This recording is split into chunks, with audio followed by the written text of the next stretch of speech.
दोस्तों आज की वीडियो बहुत इंपॉर्टेंट है, आप लोग वीडियो पर बने रहें।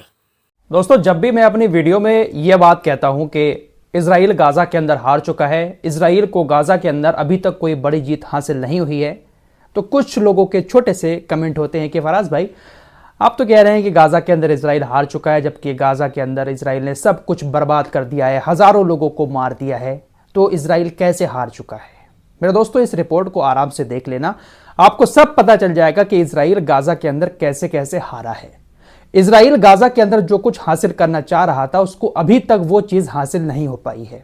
भले ही इजराइल ने गाजा के आम लोगों को मार दिया है, घरों को तबाह कर दिया है, लेकिन इजराइल की ये जीत नहीं है।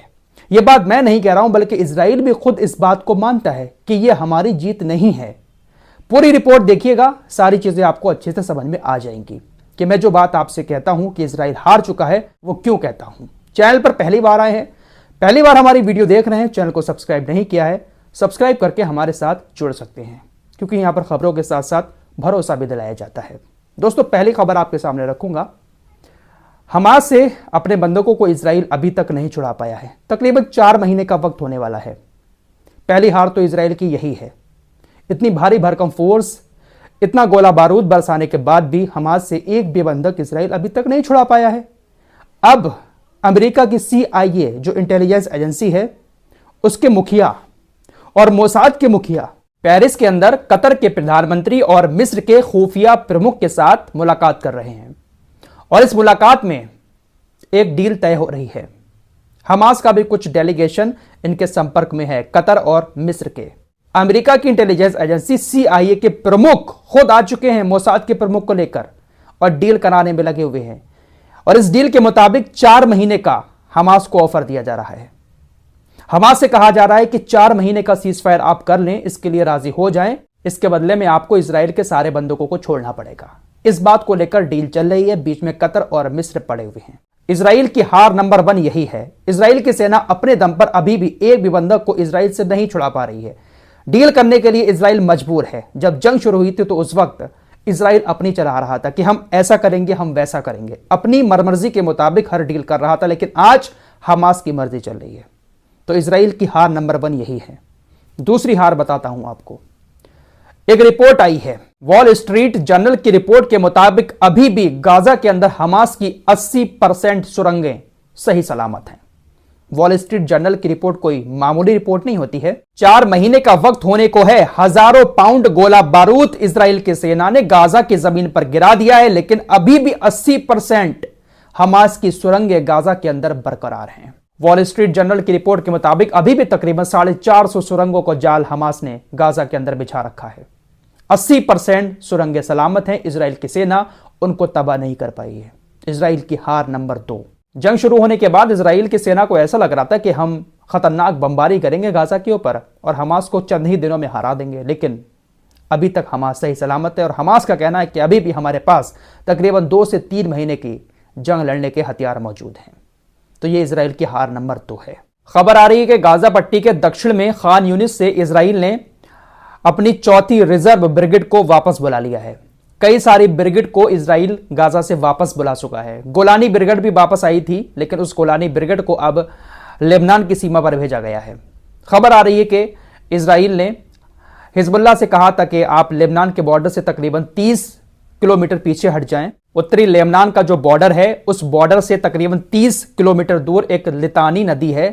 उस नदी से पीछे हटने को इजराइल हिजबुल्लाह से बार बार कह रहा है कि आप इसके पीछे चले जाएं, हम आपसे जंग नहीं करेंगे। लेकिन हिजबुल्लाह उस नदी से आगे आकर बिल्कुल उत्तरी इजराइल के बॉर्डर पर अपनी सेना को तैनात किए हुए है। हिजबुल्लाह ने इजराइल की इस अपील को खारिज कर दिया है। हिजबुल्लाह का कहना है कि हम लितानी नदी से पीछे तब हटेंगे जब आप गाजा में परमानेंट वाला सीज फायर कर देंगे।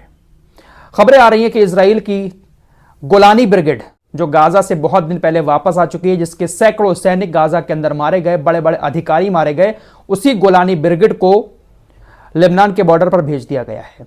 तकरीबन 200 से 400 टैंक इजराइल की सेना गोलानी ब्रिगेड के साथ लेबनान के बॉर्डर की तरफ बहुत तेजी के साथ बढ़ रही है।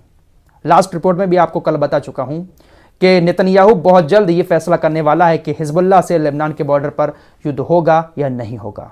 लेकिन जो गोलानी ब्रिगेड गाजा के अंदर हमास के सामने कुछ हासिल नहीं कर पाई, क्या वो हिजबुल्लाह का सामना लेबनान के बॉर्डर पर कर सकती है?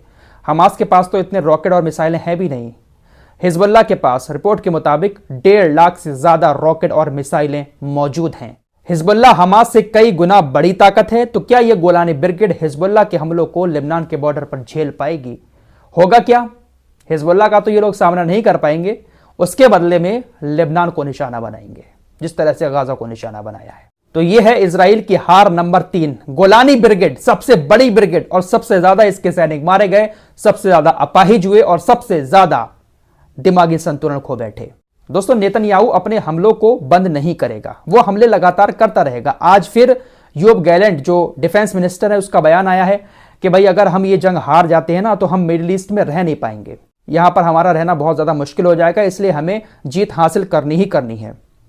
नेतन्याहू ने वॉल स्ट्रीट जर्नल से कहा कि अमेरिका ने मौसुल से निपटने के लिए तकरीबन 9 महीने लगा दिए थे, 9 महीने तक जंग लड़ी थी।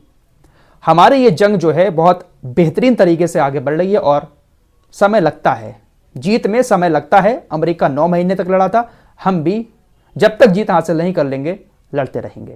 दोस्तों, खबर आ रही है कि इराक के इस्लामिक रेसिस्टेंस ने आज 6 हमले किए हैं और इसमें से एक हमला इजराइल की हाइफा बंदरगाह पर भी हुआ है। कितना नुकसान हुआ है, क्या कुछ हुआ है, पूरी जानकारी अभी सामने नहीं आई है, लेकिन हाइफा बंदरगाह पर हमला करने की बात आई है।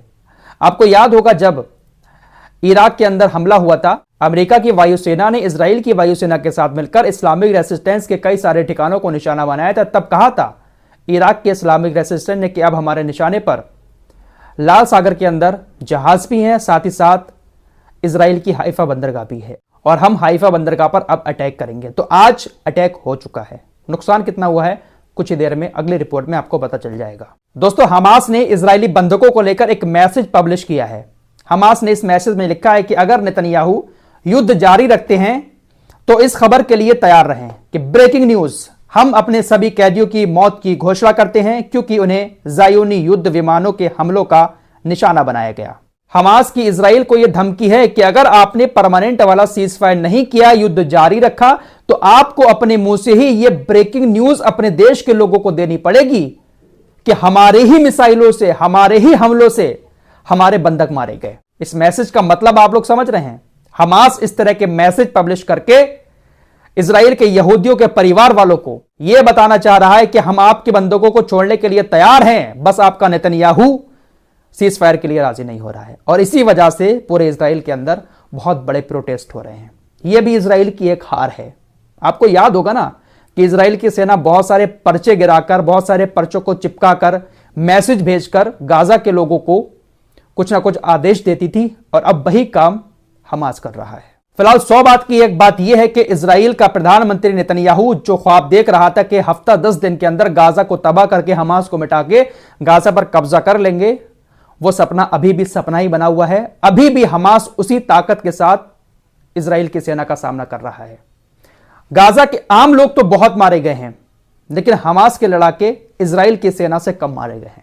फिलहाल नेतन्याहू इस जंग को इतनी जल्दी रोकने वाला नहीं है। देखते हैं कि जो 4 महीने की डील हो रही है उस पर हमास राजी होता है या हमास की जो परमानेंट वाली सीज फायर की शर्त है हमास उस पर ही अड़ा रहता है।